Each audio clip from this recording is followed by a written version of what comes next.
वैधानिक चेतावनी।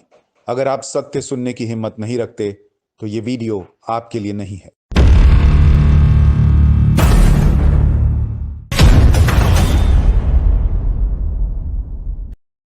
ये तो कीड़े मकोड़े हैं। ओवैसी की तो बेचारे की खुद की कोई औकात नहीं है। कल को ये देश अगर इस्लामिक राष्ट्र बन गया तो ओवैसी तो कुत्ते की मौत मारा जाएगा जैसे जिन्ना मारा गया था। और अमानतुल्लाह खान जैसे कीड़े मकोड़ों से नरसिंहानंद को क्या कहना है। अमानतुल्लाह खान ने बिल्कुल सच सिद्ध कर दिया। मैंने यही तो कहा कि तुम्हारी गर्दन काटेंगे सबकी। अमानतुल्लाह खान ने कह दिया भाई अगर शरीयत होती तो इसकी जुबान भी काटी जाती, गर्दन भी काटी जाती। उसका तो धन्यवाद है। 2029 में भारत का प्रधानमंत्री मुसलमान बनेगा और सुशांत सिन्हा देखेंगे। नरसिंहानंद वो दिन देखने के लिए जीवित नहीं बचेगा। आज जब भारत देखिए वो तो मुझे मार देंगे, ये तो तय है। मार देंगे, ये तो तय है। सुअर की तरह जनसंख्या बढ़ाई है इस देश में उन्होंने अपने बच्चों को ट्रेंड कातिल, डकैत, हत्यारा, बलात्कारी, लव जिहादी बनाने में अपनी पूरी ऊर्जा लगाई है। तो मुझे बतौर हिंदू अगर ये बुरा लगता है कि कोई एमएफ हुसैन जो है वो हिंदू देवी देवताओं की नग्न तस्वीर बनाए, वैसे ही किसी मुसलमान को बुरा लगेगा कि कोई स्वामी जी बैठकर ये बता रहे हैं कि पैगंबर मोहम्मद क्या थे। भाई उसने पढ़ा अपनी किताब नहीं। सुने तो मैं लोगों को यही तो बताना चाह रहा हूँ कि ये पैगंबर मोहम्मद के जितने भी अनुयायी हैं ये वही करेंगे, क्योंकि उनको वही करना है।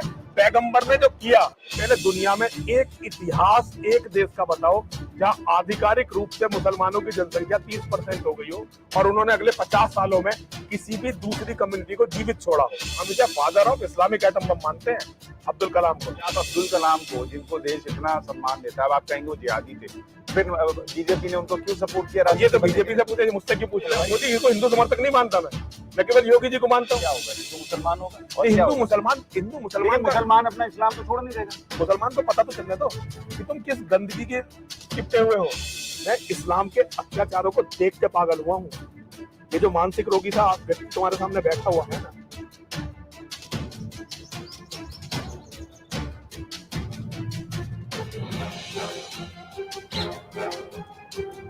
पहलवान पानी दे, ग्लूकोज डाल के दियो भाई मुझे आपके। 2 मिनट बाद। नमस्कार, बहुत स्वागत है आप सभी का। मैं हूं सुशांत सिन्हा। 2014 के बाद से इस देश में हिंदुओं को लेकर चर्चा थोड़ी ज्यादा हो रही है, लेकिन हाल के दिनों में एक ऐसे स्वामी जिन्होंने न सिर्फ हिंदुओं की चर्चा की बल्कि मुसलमानों को लेकर, पैगंबर मोहम्मद को लेकर भी जो कहा, उसको लेकर बड़ी कंट्रोवर्सी हुई। उन पर एफआईआर भी हुआ, मारने जैसी बातें भी कही गई, धमकाया भी गया। अमानतुल्लाह खान जो आम आदमी पार्टी के विधायक हैं, उन्होंने क्या कहा वो सबके सामने है। असदुद्दीन ओवैसी ने विरोध जताया कि ये क्या चल रहा है, ऐसे आदमी को जेल में डालना चाहिए। ये पूरी कंट्रोवर्सी हुई क्यों? वो क्या चाह रहे हैं? क्या वो हिंदू मुसलमान कराना चाह रहे हैं? उनके मन में क्या चल रहा है? बात करने के लिए हमारे साथ स्वामी यति नरसिम्हानंद सरस्वती जी हैं। सर बहुत बहुत नमस्कार। आपका बहुत बहुत धन्यवाद मेरी बात सुनने के लिए। आपकी बात तो अभी दुनिया सुन रही है, और इतना सुन रही है कि उस पर बड़ा विरोध भी हो रहा है कि इस आदमी की तो जबान काट देनी चाहिए, गर्दन काट देनी चाहिए, लेकिन संविधान अलाउ नहीं करता। ये इतनी कंट्रोवर्सी क्यों? ये तो कीड़े मकोड़े हैं। ओवैसी की तो बेचारे की खुद की कोई औकात नहीं है। कल को ये देश अगर इस्लामिक राष्ट्र बन गया तो ओवैसी तो कुत्ते की मौत मारा जाएगा जैसे जिन्ना मारा गया था। जैसे जिन्ना का हाल हुआ ना, वही हाल ओवैसी का होगा। ओवैसी सिया है, कब्जा देश में सुन्नियों का होगा। पहले हमें मारेंगे, बाद उसके बाद इसे ओवैसी। देखिए मोहम्मद का एक बहुत अच्छा काम मोहम्मद जो करके गया, पहले तो सारे मुसलमान काफिरों को मारेंगे, क्योंकि दुनिया में जब तक एक भी काफिर जिंदा है, जब तक जिहाद चलता रहेगा। फिर मोहम्मद एक और अच्छा काम करके गया। ये भी पूछ लेना किसी मुसलमान से कि सच बोल रहा हूँ झूठ बोल रहा हूँ। उसने इस्लाम को 73 फिरके की भविष्यवाणी की कि इस्लाम के 73 फिरके होंगे जिसमें 72 जहन्नमी होंगे, केवल एक जन्नती होगा। तो जन्नती वो होगा जो 72 सबको मारेगा। तो ये खून खराबा, कत्लो गारत जब तक चलता रहेगा जब तक एक भी मुसलमान धरती पे है। ये केवल हमारे कत्ल होने से या ईसाइयों के कत्ल होने से या यहूदियों के कत्ल होने से नहीं रुक जाएगा। जैसे अरब कंट्रीज में कौन सा दूसरे, वहां जब तक आर्मी का रूल रहता है फिर आर्मी कत्ल कर देती है। सऊदी अरब ने सेना नहीं रख रखी, अपनी सिक्योरिटी काफिरों को दे रखी है, अमेरिका को दे रखी है। क्यों? क्योंकि उसे पता है कि अगर यहां फौज खड़ी हो गई तो वो फौज सबसे पहले इन्हीं का कत्ल करेगी। तो ये इस्लाम की फितरत है भाई। तो मुझे ओवैसी से कुछ नहीं कहना। ओवैसी तो मरा हुआ मानो। अगर कल को इस्लाम यहां जीता तो ओवैसी का तो पूरा परिवार कत्ल होगा। हम तो होंगे ही होंगे, हमारी तो कोई बात ही नहीं। और अमानतुल्लाह खान जैसे कीड़े मकोड़ों से नरसिंहानंद को क्या कहना? मुझे जो कहना सुशांत से कहना, मुझे जो कहना हिंदुओं से कहना, इनसे क्या कहना है मुझे? ये तो जो भैया वो अच्छा आदमी अपने धर्म की काम कर रहा है। भाई मैंने यही तो कह दिया था कि अगर सरिया होगा, आप मेरी बात सुन लो ना, जो मैंने कहा कई दिल्ली, मैंने यही तो कहा जिसे अमानतुल्लाह खान ने बिल्कुल सच सिद्ध कर दिया। मैंने यही तो कहा कि तुम्हारी गर्दन काटेंगे सबकी। अमानतुल्लाह खान ने कह दिया भाई अगर शरीयत होती तो इसकी जुबान भी काटी जाती, गर्दन भी काटी जाती। उसका तो धन्यवाद है, उसने बता दिया कि अच्छा, वो उसने गाइड किया है अपने लड़कों को, जो उनके यहाँ नाबालिग कातिलों की पूरी फौज है, जो कातिलों की पूरी फौज है, उसने गाइडेंस दे दी है कि भाई जाओ इसका कत्ल कर दो। कमलेश तिवारी जी के केस स्टडी को आप स्टडी कर लो, यही तो हुआ था। वो ऐसे तो मोटिवेट कर देते हैं। अब कोई ना कोई उनके यहाँ जिहादी, क्योंकि उनके यहाँ ये है कि गुस्ताखे रसूल की एक सजा, सर तन से जुदा, तन सर से जुदा। तो ये उनका सिद्धांत है भाई, 200 करोड़ मुसलमानों का सिद्धांत है कि जिसने रसूल के खिलाफ गुस्ताखी की है उसकी एक ही सजा है। तो इसमें अमानतुल्लाह खान तो मेरी बात को सच सिद्ध कर रहा है, और जब मेरा कत्ल हो जाएगा तो दुनिया को समझ में आ जाएगा कि मैं क्या कर रहा था। ये जो तुम आज इंटरव्यू ले रहे हो ना, ये तुम लाख लोग देखें, 2 लाख लोग देखें, 5 लाख लोग देखें, लेकिन जिस दिन मेरा कत्ल होगा इसे फिर कई मिलियन में लोग देखेंगे, इसे देखेंगे। अगर तुमने चला दिया, अगर तुमने ये यूट्यूब पर डाल दिया या अपने चैनल पर डाल दिया, तो आज इसे मान लो 1 लाख 2 लाख लोगों ने देखा, इससे ज्यादा नहीं देखेंगे, क्योंकि मेरा इंटरव्यू कोई नहीं देखता, इतने लोग देखते हैं, 2.5-3 लाख। लेकिन जिस दिन मैं नहीं रहूंगा, इसी को करोड़ों लोग देखेंगे, इसी इंटरव्यू को करोड़ों लोग देखेंगे। लोग सर्च करेगा, मेरे बच्चे सर्च करेंगे कि बाबा जी का जो कत्ल हुआ है क्यों कत्ल हुआ है, और फिर वो सुशांत ने जो इंटरव्यू लिया इसे भी देखेंगे। तब पता चलेगा दुनिया को कि बाबा जी जो कह रहे थे बेटा वही सच है, और इसे स्वीकार कर लो। और अगर बाबा जी की बात नहीं मानी, गीता को स्वीकार नहीं किया, योगेश्वर की बात नहीं मानी, तो सबके साथ यही होने वाला है। नहीं, लेकिन मोहम्मद, पैगंबर मोहम्मद की भाई हर किसी की अपनी एक आस्था है। मुसलमान उनको मानते हैं, उनको पूजते हैं जी। हमको या आपको या किसी और को ये बताने की जरूरत क्यों है कि पैगंबर मोहम्मद कौन थे? वो खुद भी, जैसे आपने कुरान पढ़ी हिंदू होकर, वो मुसलमान है, मुसलमान पढ़ते होंगे कुरान। देखिए सुनिए, मैं एक बात कहता हूँ, हम भारत भूमि में पैदा हुए सनातन धर्म के लोग हैं। हम राम के चरित्र की मीमांसा करते हैं, हम राम को भी ऐसे भगवान नहीं मान लेते। हम देखते हैं कि इन्होंने क्या अच्छा किया, क्या बुरा किया, और जैसे उन्होंने सीता जी को छोड़ा, आज तक भी हिंदू समाज ने इसे स्वीकार नहीं किया। बहुत सारे लोग उनका आज भी विरोध इसके बारे में करते हैं। हमारे यहाँ गोस्वामी जी ने जो लिखा है, ढोल गवार शूद्र पशु नारी ये सब ताड़न के अधिकारी, इस पर बहुत चर्चा करते हैं, बहुत डिबेट होती है इस पे, और समाज इसे स्वीकार नहीं करता। गोस्वामी जी ने लिखा, लेकिन हम स्वीकार नहीं करते, हम इसे मानते नहीं है। लेकिन हिंदू समाज नहीं आप करता सुनिए ना, सुनिए ना, अगर एक मुसलमान आकर आपको सुशांत जी, कहेगा, एक मिनट सुनिए सुशांत जी, भगवान श्री कृष्ण जी के चरित्र पर मुसलमान कितनी डिबेट करते हैं, मैं आपको यूट्यूब पर दिखाता हूँ कि मुसलमान कितनी डिबेट करते हैं। एक यहाँ पर एक चित्रकार हुआ जिसका नाम था MF हुसैन, वो बताता था, उसने अपनी बायोग्राफी में कई जगह लिखा कि मैं जिन चरित्रों से घृणा करता हूं उन्हें नग्न दिखाता हूं, और जिन चरित्रों को, और अपने चरित्र जो उनके अपनी माइथोलॉजी के चरित्र थे उनको बड़ा सभ्यता से दिखाता था पूरे। तो MF हुसैन को इस अभिव्यक्ति की स्वतंत्रता थी कि जो कहीं अच्छा, है। आप सुनिए, मुझे आप बताइए MF हुसैन ने ठीक किया या गलत किया? देखिए अभी नहीं, स्वामी जी के हिसाब से नहीं, अभी सब भूल जाइए। जी। मैं कह रहा हूँ स्वामी जी से मैं ये पूछूं कि MF हुसैन नाम का एक आदमी हिंदू देवी देवताओं की नग्न तस्वीर बनाता था, बतौर हिंदू आपको ये ठीक लगा कि गलत लगा? लेकिन एक बात सुनिए ना, हाँ। एक साहित्य में बताइए ना, हिंदुओं के साहित्य में कहीं एक बताइए जहां माता सीता का ऐसा चित्रण हो, जहां हनुमान जी का चित्रण। लेकिन सुनिए, बतौर हिंदू कह रहा हूं उसने गलत किया। कह रहे ना आप। हाँ। अब आप सुनिए ना मेरी बात, लेकिन मैं वो बोल रहा हूं जो उनकी किताबों में लिखा हुआ है, मैं वो बोल रहा हूं, मैंने अपने मन से कुछ मनगढ़ंत बोल रहा हूं तो फांसी चढ़ाइए। 2029 में भारत का प्रधानमंत्री मुसलमान बनेगा, और सुशांत सिन्हा देखेंगे। नरसिंहानंद वो दिन देखने के लिए जीवित नहीं बचेगा, लेकिन सुशांत सिन्हा को वो दिन देखना है जब भारत का, देखिए वो तो मुझे मार देंगे, ये तो तय है, मार देंगे आपको, मार देंगे, ये तो तय है। देखिए ये तय है, मुझे इसकी कीमत देनी है, मैंने जो सच बोला सच की कीमत दी जाती है, वो मुझे मार देंगे, मुझे पता है, ये तय है। सुशांत सिन्हा इसकी रिपोर्टिंग करने के लिए दोबारा से शिव शक्ति धाम डासना आएंगे। जब मेरी हत्या हो जाएगी उसके बाद सुशांत सिन्हा आएंगे इसकी रिपोर्टिंग करने के लिए। मुझे पता है कि मेरा अंजाम क्या होना है, लेकिन मैं अंजाम से भयभीत नहीं हूं, क्योंकि मैं तो पुनर्जन्म को मानने वाला, गीता को मानने वाला आदमी हूं।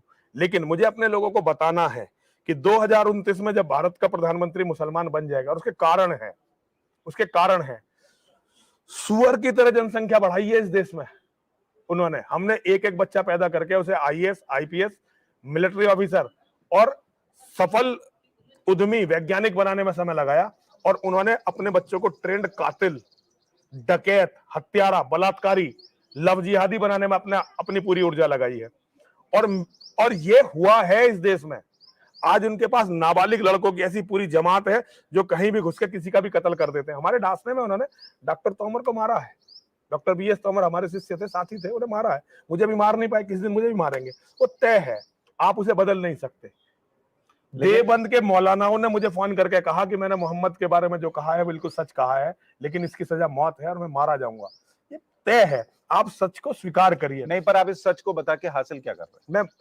मैं कल सुशांत शर्मा को याद आएगा जब मेरा बलिदान हो जाएगा। जैसे कमलेश तिवारी जी के जीते जी मैं इस बात को नहीं बोलता था, कल को सुशांत शर्मा को याद आएगा कि भाई हमारा एक आदमी था, हमारा एक रिलीजियस पर्सनैलिटी थी जो केवल इस जिद में कि मैं सच बोलूंगा, अपने लोगों को सच बताऊंगा, और इस जिद में मारा गया। क्यों मारा गया और क्यों मार दिया गया?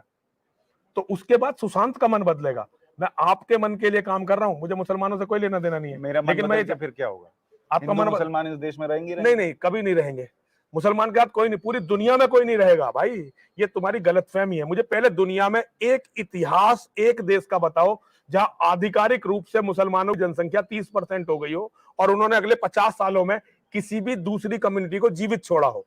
तो हिंदू जो है, आप कह रहे हैं कि वो हिंदू बचेंगे नहीं और मुसलमान हो जाएंगे? मुसलमान हो जाएंगे पूरे हिंदुस्तान में? पूरे हिंदुस्तान में। एक बार 2029 आने तो दीजिए, 2029 भारत का प्रधानमंत्री एक बार मुसलमान को बनने तो दीजिए। तो भारत के तो जजेस मुसलमान रहे, राष्ट्रपति मुसलमान रहा, राष्ट्रपति मुसलमान रहे, उपराष्ट्रपति मुसलमान रहे, उससे क्या फर्क पड़ रहा है? अभी होने दीजिए ना। प्रधानमंत्री मुसलमान हो जाएगा तो क्या हो जाएगा? प्रधानमंत्री मुसलमान होने का मतलब सारी कार्यपालिका उनकी होगी, और आज भी है उनकी, आज भी उनकी है। और जो जज रहे हैं, जो राष्ट्रपति रहे हैं, जो प्रधानमंत्री, जो ये उपराष्ट्रपति रहे हैं, उन्होंने जिहाद किया अपनी पोस्टों पे बैठ के। उन्होंने कोई देश की सेवा नहीं की है, उन्होंने इस्लाम की सेवा की है, जिसमें सबसे बड़ा उदाहरण है अब्दुल कलाम, जिसका सबसे बड़ा उदाहरण है, जिसे मानवता का सबसे बड़ा रक्षक माना जाता है। उसने जो जिहाद बैठ के राष्ट्रपति कुर्सी में बैठ के किया है वो अतुलनीय है। अब्दुल कलाम ने सबसे बड़ा जिहाद तो ये किया कि उसने बहुत सारे वैज्ञानिकों की हत्या करवाई। और इस्लाम को एटम बम बनाने का जब अब्दुल कलाम अमेरिका गया ना और उसकी नंगी करके तलाशी ली गई, तो उस समय यहाँ यूपीए की सरकार थी। यूपीए की सरकार ने बहुत स्ट्रॉन्ग ऑब्जेक्शन किया था, बहुत स्ट्रॉन्ग ऑब्जेक्शन किया था। तो वहां से उन्होंने FBI ने 124 फाइलें हमारे जो है विदेश मंत्रालय को दी थी। RTI लगा के पता करो कि सच बोल रहा हूं कि झूठ बोल रहा हूं। और उन्होंने बताया था कि जिसे तुम अपना जो है यहाँ इतना बड़ा वो मानते हो, हम इसे father of Islamic atom bomb मानते हैं, अब्दुल कलाम को। और अब्दुल कलाम को इतना इंटेलिजेंट नहीं था जितना से दिखाया गया। वो तो क्योंकि वो मुसलमान था तो दिखाया गया। सर, हम अमेरिका के मानने पे थोड़ा, अमेरिका को वीजा देने से मना कर देता है। मोदी जी को वीजा एक समय नहीं दिया, तो वो इसका कारण है 2000 जब तक उनके वर्ल्ड ट्रेड टावर नहीं टूटा था, जब तक वो जानते नहीं थे कि इस्लाम का जिहाद क्या है। आज हर अमेरिकन हमसे ज्यादा बोल रहा है क्योंकि उनकी समझ में आ गया कि इस्लाम का जिहाद क्या है। सर, अब बताइए, आप अब्दुल कलाम को, जिनको देश इतना सम्मान देता है, अब आप कहेंगे वो जिहादी थे, फिर बीजेपी ने उनको क्यों सपोर्ट किया? ये तो बीजेपी से पूछे, मुझसे क्यों पूछ रहे हो? मोदी जी इसका मतलब हिंदू विरोधी है? मोदी जी, ये तो मोदी जी से पूछो ना कि वो क्या आप बताओ ना। आप मोदी जी को बारे में मैं तो मोदी जी को मानता नहीं, मैं मोदी जी को मानता नहीं, मोदी जी को हिंदू समर्थक नहीं मानता, मैं केवल योगी जी को मानता हूं। आप कह रहे हैं अब्दुल कलाम एक जिहादी था जिसको राष्ट्रपति बना दिया गया। राष्ट्रपति बनाने में बीजेपी का योगदान, अटल जी का योगदान। तो बीजेपी का बीजेपी को क्या है? बीजेपी राजनीतिक पार्टी, बीजेपी हिंदू विरोधी है। जैसे कांग्रेस ऐसी बीजेपी है, सेम है, सेम। तो फिर वो तो तमगा लिए घूमते हैं कि हम हिंदुओं, नहीं, वो तमगा लिए घूमते। उससे मैं भाई सुनो, इस देश की विशेषता है, जब इस देश का बंटवारा, जब यहाँ आजादी की लड़ाई चल रही थी, इस देश का बंटवारा हुआ, मुसलमानों ने मुस्लिम लीग को अपनी पार्टी माना, हिंदुओं ने कांग्रेस को अपनी पार्टी माना। सारे हिंदू कांग्रेस के पीछे थे। मेरे अपने दादाजी अगर उनके सामने कोई गांधी नेहरू की बुराई कर देता तो वो रोटी नहीं खाते थे। लेकिन आज की नौजवान नस्ल जानती है ना कि नेहरू ने क्या किया, गांधी ने क्या किया। इन दो आदमियों की गद्दारी के कारण 100 करोड़ की कम्युनिटी के पास अपना देश कहने के लिए 1 इंच जगह नहीं है। जो विचारधारा आज गांधी के बारे में हम सोचते हैं, कल को हो सकता है आप लोग मोदी जी के बारे में बात करें। इसमें क्या बड़ी बात है? क्या बड़ी बात है इसमें? हिंदुओं को हमेशा हिंदुओं ने मारा है, कोई मुसलमानों ने थोड़ी हमें जीत लिया है। इस लोकतंत्र में मुझे क्यों नहीं अपना विचार रखने का अधिकार है? क्यों दूसरों को सबको है, मुझे क्यों नहीं है? सुशांत ये बताओ ना। पूरा अधिकार है, पर मैं ये कह रहा हूँ कि जैसे मैं अपना एग्जांपल देता हूँ, आपको छोड़ देता हूँ। मैं कहता हूँ मुझे बतौर हिंदू अगर ये बुरा लगता है कि कोई MF हुसैन जो है वो हिंदू देवी देवताओं की नग्न तस्वीर बनाए, वैसे ही किसी मुसलमान को बुरा लगेगा कि कोई स्वामी जी बैठकर ये बता रहे हैं कि पैगंबर मोहम्मद क्या थे। भाई उसने पढ़ा अपनी किताब में। सुनो, तो मैं लोगों को यही तो बताना चाह रहा हूं कि ये पैगंबर मोहम्मद के जितने भी अनुयायी हैं ये वही करेंगे, क्योंकि उनको वही करना है। पैगंबर ने जो किया, मोहम्मद ने जो किया, वही करना सुन्नत है। तो अब वो वही करने वाले हैं जो पैगंबर ने अपने जीवन में किया है।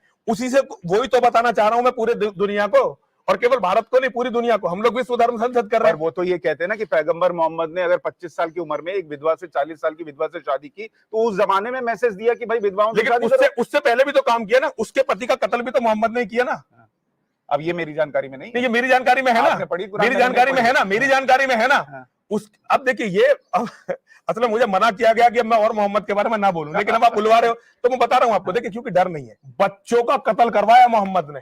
मोहम्मद मतलब बस मोहम्मद मोहम्मद ही था, मोहम्मद मोहम्मद ही था बस। पर मुझे ये बताइए, जी मैं देखिए मैं इस जानकारी को जानता नहीं जी। और ये आपके विचार है, मैं इसको कॉन्ट्राडिक्ट भी नहीं कर सकता और बोल भी नहीं सकता क्योंकि मैंने पढ़ा नहीं। सुनिए मैं सुशांत, एक आपका अपना चैनल है, मैं आपके चैनल के माध्यम से जो लोग मेरे कत्ल की बात कर रहे हैं मैं उन्हें ये चुनौती देता हूं, आए वो अपनी किताब लेके बैठे, मैं उनकी किताब लेके बैठता हूं, जिन उसके इंग्लिश ट्रांसलेशन लेके बैठता हूं, ठीक है। कोई किताब किसी हिंदू ने नहीं लिखी है, कोई किताब किसी जो है हमारे मतलब जिसे कहते हैं मतलब जो हिंदूवादी कट्टरवाद पंथी है उन्होंने नहीं लिखी है। किताबें लिखी है या तो मुसलमानों ने या किताबें लिखी है ईसाइयों ने। उन किताबों को लेकर बैठते हैं। अगर मेरी बात गलत लगती है, अगर मैं इस बात को सिद्ध नहीं कर, अच्छा आप एक बात बताओ, आप व्यापार के लिए कहीं करने जा रहे हो, व्यापार करने जा रहे हो, ठीक है, आपकी इसमें गलती थोड़ी है, व्यापार करना कोई बुरी बात थोड़ी है। अगर कोई आदमी आपको लूटने के लिए अपना गिरोह लेके आ जाए, आप उसे क्या कहोगे? जबकि आपके विजन में वो आदमी है ही नहीं, तो आप उसे क्या कहोगे? अच्छा एक बात बताइए, नहीं आप मुझे बताइए क्या कहोगे आप उसे? नहीं मैं आपसे अच्छा, दूसरी चीज पूछता हूँ। हाँ पूछिए। पहली चीज मुझे बताइए, दो बातें अब मेरे दिमाग में, आपका जवाब सुन के आई है। आप मुसलमानों को ये बता रहे हैं कि तुम अपनी किताब लाओ और उसमें पैगंबर मोहम्मद के बारे में जो लिखा है मैं उस पर तुमसे चर्चा करता हूँ, ठीक। आप क्या सारे मुसलमानों को हिंदू बनाना चाहते हैं? देखिए मुझे पता है कि जिस दिन असल में दिक्कत क्या है कि मौलानाओं ने इस्लाम का सच पब्लिक के सामने आने नहीं दिया। आज आप अमेरिका में देखो, आप पूरे यूरोप में देखो, आज अरब में देखो, पाकिस्तान में देखो, पाकिस्तान में जो मुल्हिद करके एक कम्युनिटी खड़ी हो रही है, वो एथिस्ट जो खड़े हो रहे हैं वो केवल इसलिए खड़े हो रहे हैं कि जिसने कुरान पढ़ ली, जिसने हदीस पढ़ ली, उसकी समझ में आता है यार तू क्या कर क्या रहा भाई। वही चीज मैं भारत में लोगों को बताना चाहता हूँ कि तुम लोग कर क्या रहे हो। मैं सुशांत जैसे अपने बच्चे को बताना चाहता हूँ जो हिंदू और मुसलमान का अंतर नहीं समझ रहा। हिंदुओं की मुझे एक किताब बताओ जो ये कहती हो कि ये आदमी अगर तुम्हारी तरह से पूजा नहीं कर रहा तो इसका कत्ल कर दो। हिंदुओं की मुझे एक किताब बताओ जो ये कहती हो कि चाहे मैं कितना ही पापी हूं, लेकिन मेरा कत्ल करके मेरी औरत छीन लेना ये तुम्हारा अधिकार है। एक किताब बताओ। मैं पापी हूं, मेरा वध करो, मेरे परिवार का कोई लेना देना नहीं है, और मेरी संपत्ति जो मैंने पाप से भी कमाई है उस पर भी अधिकार या तो राज्य का है या मेरे बच्चों का है। सुशांत नहीं छीन सकता। आप जब चूंकि चर्चा आगे बढ़ा रहे हैं इसलिए मैं पूछ रहा हूं आपकी ही बात से कि अब आपने कहा जो पैगंबर मोहम्मद करते थे वो पढ़ेंगे, वो समझेंगे कि वो वही करता था, इसलिए इनको भी वही करने के लिए सिखाया गया है। यही तो सुन्नत है। इस्लाम का सिद्धांत क्या है? ठीक है, अब मैं आपसे कह रहा हूं, अगर अभी आपने थोड़ी देर पहले कहा कि श्री राम ने भी सीता को त्याग दिया, हम उस पर चर्चा नहीं करते हैं क्या? अब कोई ये कहे कि श्री राम के सारे जितने फॉलोअर हैं वो जो है अपनी पत्नी को छोड़ देंगे, ये ठीक है? नहीं, लेकिन हम उसे स्वीकार नहीं करते ना, हम उसे स्वीकार नहीं करते। और सुनिए एक बात और सुनिए, श्री राम ने सिखाया तो नहीं, श्री राम ने नहीं सिखाया और हमने स्वीकार नहीं किया, हमने श्री राम को भी स्वीकार नहीं किया। अगर श्री राम ने अपनी पत्नी को छोड़ा तो हमारे हिंदू मन ने इसे स्वीकार नहीं किया। ये एक देखिए सुनिए, धर्म क्या है? धर्म एक बहता हुआ जल होना चाहिए जो समय के साथ कुरीतियों को छोड़े, परंपराओं को छोड़े, उस पर एडामेंट ना हो जाए। ये धर्म की व्याख्या होनी चाहिए। जो अच्छी चीज है उसे ग्रहण करो, जो गलत हो गया समय के साथ बदल दो, आगे चलो। ये क्रिश्चियनिटी का इसका एक बहुत बड़ा उदाहरण है। क्रिश्चियनिटी जो है चोरों से और डकैतों से शुरू हुई थी, ठीक है। आज क्रिश्चियनिटी में जो मानवीय भावनाएं हैं, हर किसी को उनका सम्मान करना चाहिए। उन्होंने जो करके दिखाया, आज वो पूरी दुनिया से लोगों को बुला के अपने यहाँ पढ़ाते हैं। आज हम क्रिश्चियनों की दुनिया में रह रहे हैं, लेकिन इस्लाम एक ऐसा मजहब है जो 1400 साल में और ज्यादा क्रूअल हुआ है, जो और ज्यादा खतरनाक हुआ है, डेंजरस हो गया है। अच्छा, लेकिन इसी इस्लाम को मानने वाले सारे के सारे आतंकवादी तो नहीं है?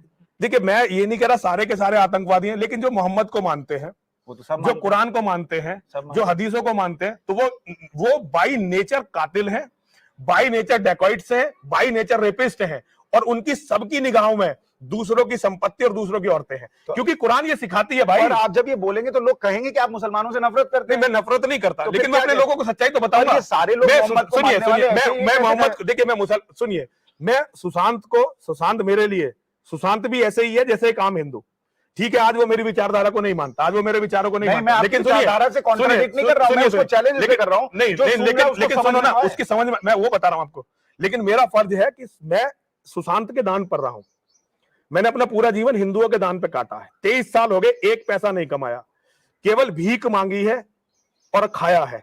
मेरा ये नैतिक दायित्व है कि मैं अपने लोगों को सच बताऊं कि तुम्हारे साथ ये होने वाला है। पर सर मैं दूसरी चीज कहता हूँ, ये देश किससे चल रहा है ये बताइए मुझे, संविधान से?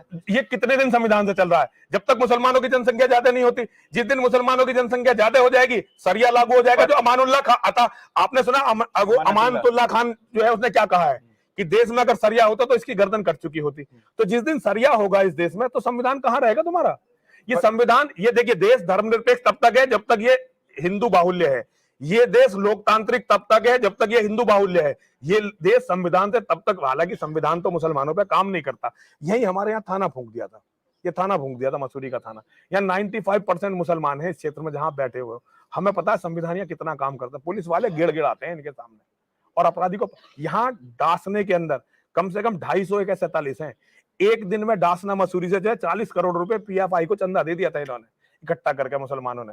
एक केस नहीं दर्ज कर पाया यहाँ का प्रशासन। योगी जी जैसे जबरदस्त हिंदूवादी शासक के होते हुए, मुख्यमंत्री के होते हुए, बताइए, आप योगी जी का नाम जप रहे थे, वो भी नहीं कर पाए। देखिए वो असल में क्या है कि वो अकेले बेचारे क्या कर लेंगे, सिस्टम तो वही करप्ट सिस्टम है ना।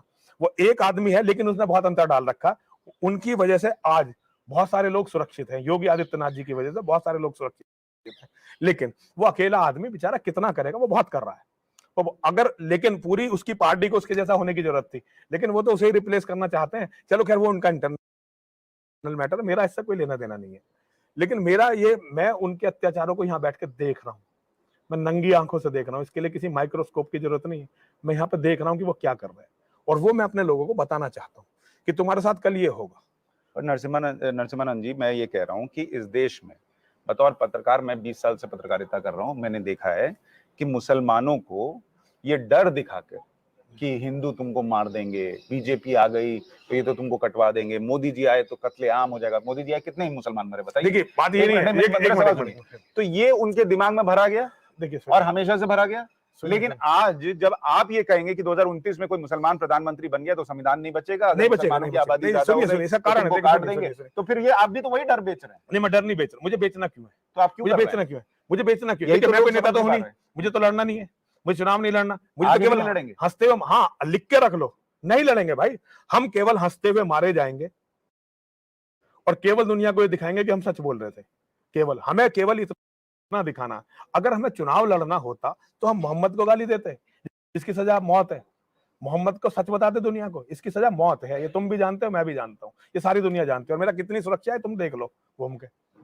लेकिन मैं यहाँ बैठा हुआ हूँ पूरी जिद के साथ, पूरे स्वाभिमान के साथ, अब ये सच आत्मसम्मान के साथ। तो क्या होगा, हिंदू मुसलमान होगा? और हिंदू मुसलमान अपना इस्लाम तो छोड़ नहीं देगा।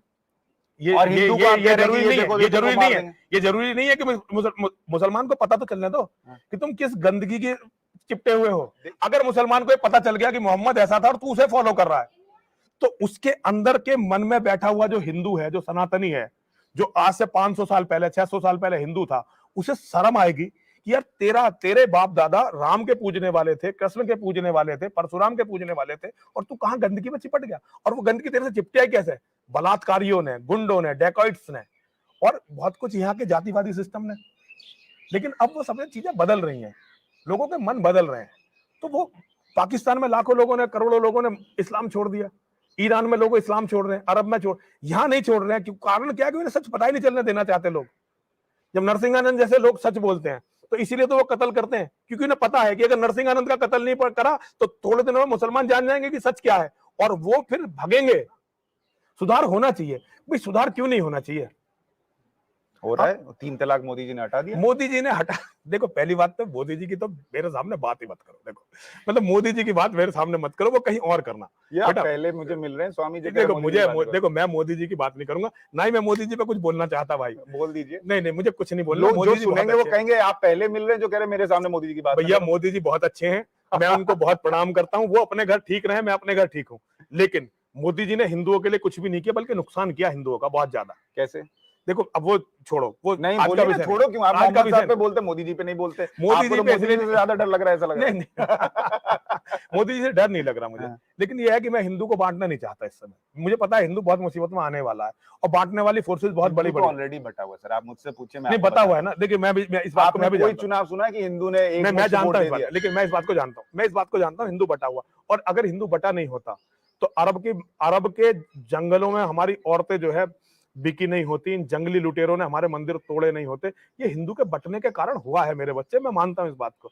लेकिन हम लोग इन चीजों से निकलने का प्रयास कर रहे हैं और हमारे समाज में समय समय में ऐसे लोग हुए हैं जिन्होंने हमें इससे उभारने की कोशिश की है। देखिए महर्षि दयानंद सरस्वती हुए, महर्षि दयानंद सरस्वती हुए, उन्होंने कहा मूर्ति पूजा नहीं करनी है। बहुत सारे हिंदुओं ने माना ना, किसी ने ये तो नहीं कहा कि इस महर्षि दयानंद सरस्वती का कत्ल कर दो। एक विवेकानंद जी हुए, उन्होंने अपना विचार रखा, उन्होंने ये कहा कि मंदिर बनाने से अच्छा है कि तुम फुटबॉल के मैदान बनाओ। किसी ने ये तो नहीं कहा कि ये मंदिरों के खिलाफ बोल रहा है इसका कत्ल कर दो। वो इसे निकाल देना गंदगी को, तो मुसलमानों से कोई दिक्कत नहीं है। लेकिन किसी भी आदमी को ये कौन सी अधिकार नहीं होता कौन सी गंदगी निकाल जो वो दूसरों की औरतों को छीनना चाहते हैं, दूसरों के लोगों को कत्ल करना चाहते हैं, जो वो सबको वाजिबुल कत्ल मानते हैं, उन चीजों को निकाले ना। वो क्यों इस देश को कब्जा। एक आदमी का, एक बात बताइए, आदमी के पास खाने के लिए रोटी नहीं है, सरकार उसके बच्चों के पढ़ाने का इंतजाम कर रही है, सरकार उसे दवाई दे रही है, सरकार उसके सारे 100% मुसलमान बच्चों को वजीफा दे रही है स्कूल में जाने, लेकिन वो स्कूल में नहीं भेजता। सुअरों की तरह बच्चे 17 बच्चे 18 बच्चे पैदा कर, क्यों कर रहा है पैदा? कभी सोचो ना इस बात को। तुमने एक बेटा पैदा किया होगा ज्यादा से ज्यादा, देख लो ना कितने बच्चे। बदरुद्दीन अजमल कह रहा है कि बिजली नहीं है, रात में उठ जाते हैं, काम नहीं है, तो बच्चा पैदा करते हैं। केवल उसके लिए नहीं है, जो गरीब हिंदू है उसके लिए। लेकिन हिंदू का सपना है कि देश को बनाना है, दुनिया को बनाना है, कुछ अच्छा दे के जाना है। और ये मुझे मेरी किताबें सिखाती हैं, वेद सिखाता है, रामायण सिखाती है, गीता सिखाती है, ये हमारे धर्म ग्रंथ सिखाते हैं कि हमें दुनिया में कुछ अच्छा करना है। उनको सिखाया जो जिस किताबों पे चर्चा आप लोग करना नहीं चाहते, जिन चैप्टरों को खोलना नहीं चाहते, उन चैप्टर में लिखा हुआ क्या है? उनमें यही तो लिखा है कि काफिरों का कत्ल कर दो, इनकी औरतों को लूट लो, इनके बच्चों को मार दो, इनकी जमीन जायदाद लूट लो, इनकी औरतों को अपनी रखेल बना के रखो। ये लिखा हुआ है भाई। सरिया जिस दिन, मैं लोगों को सरिया समझाना चाहता हूं, हिंदू समझना नहीं चाहता। जिस दिन इस देश में सरियत लागू हो गई पाकिस्तान की तरह, उस दिन अगर किसी मुसलमान ने किसी काफिर का कत्ल कर दिया तो उसके लिए उस पर मुकदमा नहीं चल सकता, क्योंकि सरियत ये कहती है कि काफिर का अगर कत्ल हो गया तो ये तो अच्छा है, उसको उसकी गलीज जिंदगी से छुटकारा मिल गया। अगर सरियत इस देश में लागू हो गई, जैसे कि अरब में सरियत है, वहां किसी अगर यजीदी की बेटी से किसी मुसलमान ने बलात्कार कर दिया तो उसके लिए यजीदी इंसाफ नहीं मांग सकता, क्योंकि औरतें अल्लाह ने केवल मुसलमानों के लिए बनाई है, काफिर के पास अधिकार नहीं है औरत रखने का।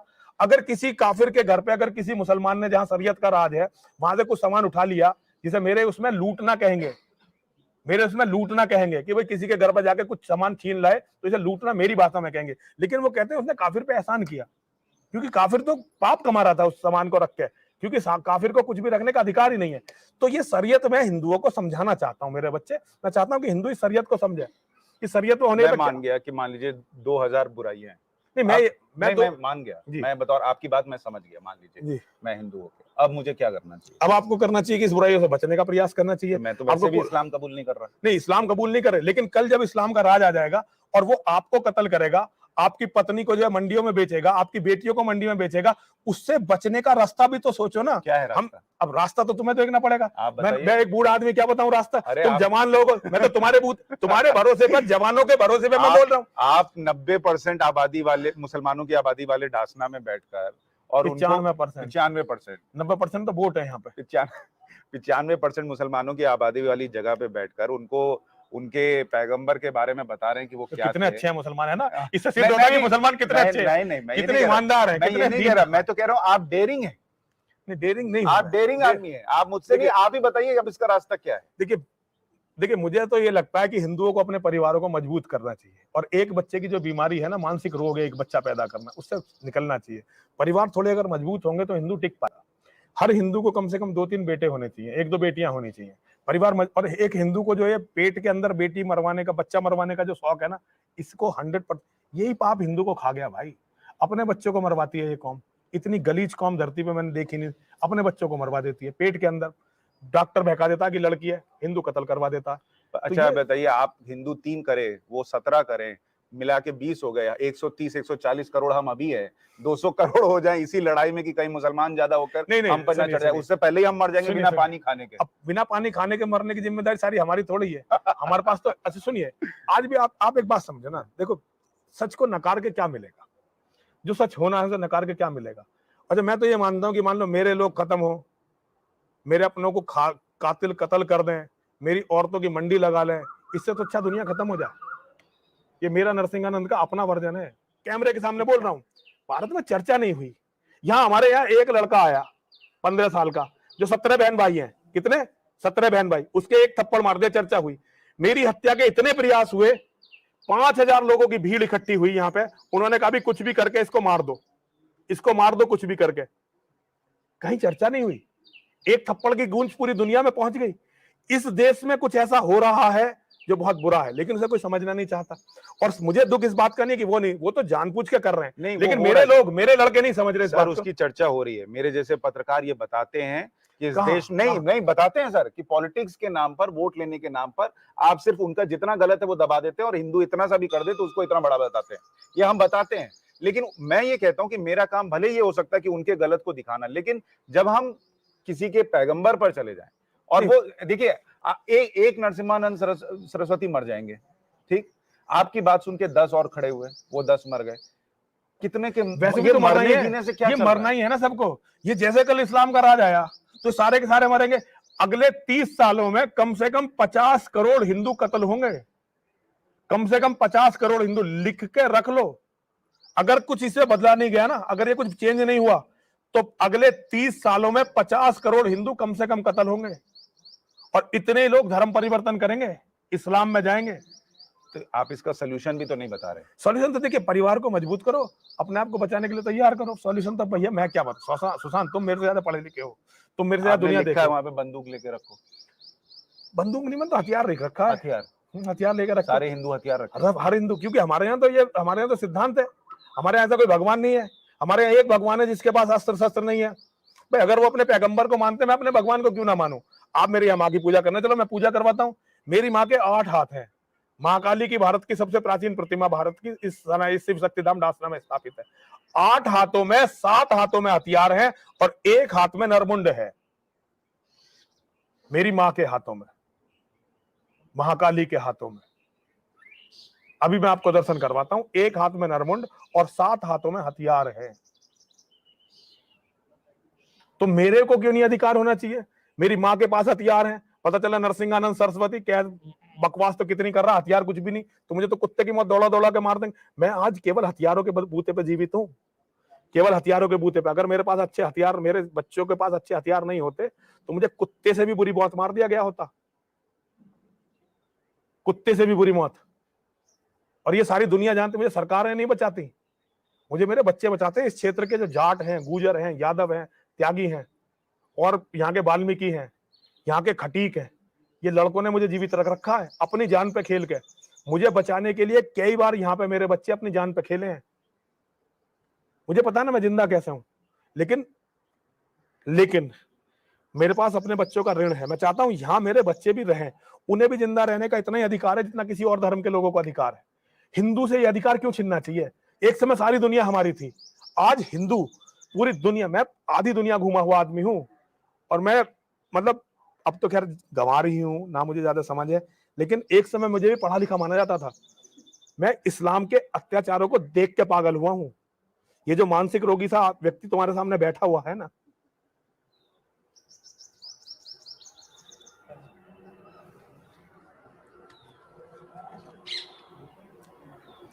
पहलवान पानी दे, ग्लूकोज डाल के दियो भाई मुझे। अब क्या, अभी 2 मिनट बात करेंगे।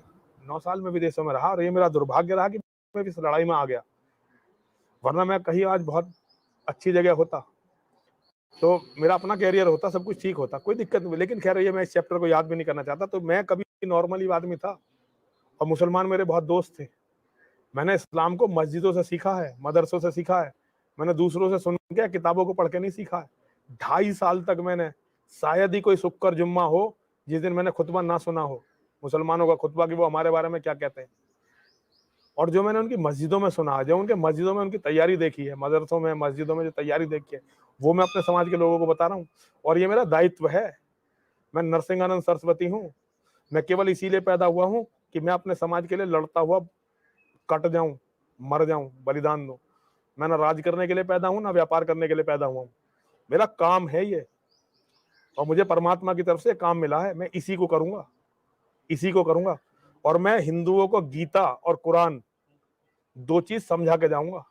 हर हिंदू के हाथ में थोड़े दिनों बाद ये 2 किताबें होंगी, एक हाथ में गीता होगी और एक हाथ में कुरान होगी। कुरान पढ़ के उस हिंदू को ये पता चलेगा कि ये तेरे बारे में क्या कहती है, और गीता पढ़ के हिंदू को ये पता चलेगा कि तुझे करना क्या है। रास्ता गीता में सारा स्पष्ट है। हतो वा प्राप्स्यसि स्वर्गम जित्वा वा भोक्ष्यसे महीम तस्मादुत्तिष्ठ कौन्ते युद्धाय कृत निश्चया। गीता में सारा रास्ता है, नरसिंहानंद बताने वाला कोई नहीं है। आखिरी सवाल, आपने बार बार बीच में कहा कि आपको शायद मैं सुनते हुए मानसिक रोगी समझ रहा हूँ। मैं बहुत क्लियर कर दूं, मैं ऐसा बिल्कुल नहीं सोच रहा। मैं यहाँ इस मकसद से आया था कि जो अमानतुल्लाह खान कह रहे हैं, जो वैसी कहते हैं, जो कोई और कहता है, जो अल्लाह अकबर का नारा लगाकर जिहाद के नाम पर बम फोड़ते हैं, दूसरों को मारते हैं, वो दुनिया देखती है। आपने कुछ कहा, वो भी दुनिया ने देखा। बतौर हिंदू मैंने बहुत सारे आपसे काउंटर क्वेश्चन किए, ताकि जिस भी हिंदू के मन में कोई एक सवाल रहा हो, आपको सुनने के बाद उसको उसका जवाब मिलना चाहिए। इसलिए आखिर में आपसे कह रहा हूं कि इस देश में एक बड़ी समस्या है जी कि हिंदू हिंदू के बारे में नहीं सोचता। जी बिल्कुल, मैं इस बात से सहमत हूँ। इसी पर मैं आपसे अंत करूंगा जी कि ये चीज कैसे हो सकती है कि हिंदू हिंदू के बारे, वैसे तो सोचना सबके बारे में चाहिए, बिल्कुल, सबके लेकिन बारे में, सबके मानव मात्र के बारे में सोचना सोचना चाहिए। बिल्कुल बिल्कुल, मैं भी इस बात से सहमत हूँ। लेकिन पॉलिटिकल पार्टीज ने ये बना दिया कि फलाना अपने बारे में सोचता है तो हम इसको ध्यान रखेंगे। हिंदू तो बटा हुआ, छोड़ो इसको। अभी ममता बनर्जी ने कहा ना कि माइनॉरिटीज मिलकर वोट कर दो, क्योंकि उनको पता है हिंदू तो बढ़ जाएगा, इसमें कोई दिक्कत नहीं, इधर से थोड़ा इधर से आ जाएगा, थोड़ा उधर से आ जाएगा। ये हिंदू हिंदू का ख्याल रखे, ये फीलिंग कैसे आएगी? ये फीलिंग आएगी जब बहता हुआ खून, हम जैसे लोगों का बहता हुआ गर्म खून जब हमारे लड़कों तक पहुंचेगा, तो उनके अंदर अपने आप ये फीलिंग आएगी। फिर उनकी समझ में आएगा कि नेता तुम्हारा मूर्ख बना रहे हैं, नेता तुम्हारा मूर्ख बना रहे हैं। और फिर हिंदू खड़ा होगा अपने पैरों पर। और हिंदू, देखिए, हिंदू स्वभावतः जो है विरोधी किसी का नहीं है।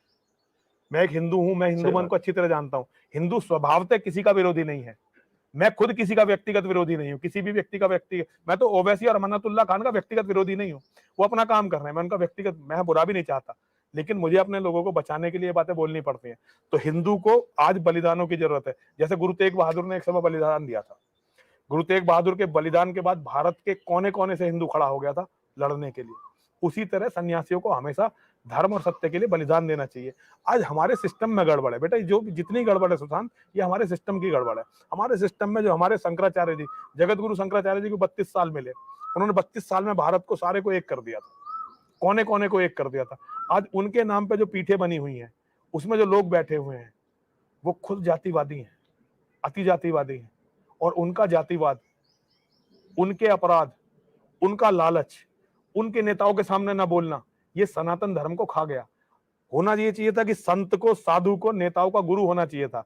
लेकिन आज जो साधु हैं, जो संत हैं, वो नेताओं के सामने हाथ जोड़ के खड़े हुए हैं कि हमारा आश्रम बनवा दो। हमारे पास अभी कुछ मिला के 75 आश्रम है, तो हमारा 76वां आश्रम बनवा दो। हमारे पास अभी जो है, हमारे कोष में केवल 100 करोड़ रुपए हैं, इसे किसी तरह 200 करोड़ करवा दो। हमारे पास अभी जो है कम व्यवस्था, इसे जरा बढ़वा दो। तो सुविधा मांगने के लिए सन्यासी खड़े हुए हैं, और जो मांगने के लिए खड़े हो गए। हमारा काम है लोगों से भीख मांग के, अब भिक्षा करके अपना पेट भरना। तो जब सारी अच्छी बातें भी आपने बताई जो हिंदुओं में भी सुधार करने की जरूरत है, और जो कंट्रोवर्शियल बातें थी उस पर मैंने सवाल किए, जवाब आपने दिए। मैं दर्शकों पर छोड़ता हूं कि वो आपकी बात को किस तरीके से लेते हैं। आपको विवाद पैदा करने वाला स्वामी मानते हैं या सत्य का राह दिखाने वाला स्वामी मानते हैं, ये अभी तय नहीं किया जा सकेगा सुशांत। ये बातें तय होंगी मेरे जाने के बाद। बहुत बहुत धन्यवाद हमसे जुड़ने के लिए। हर हर महादेव, हर हर महादेव। आपकी जय।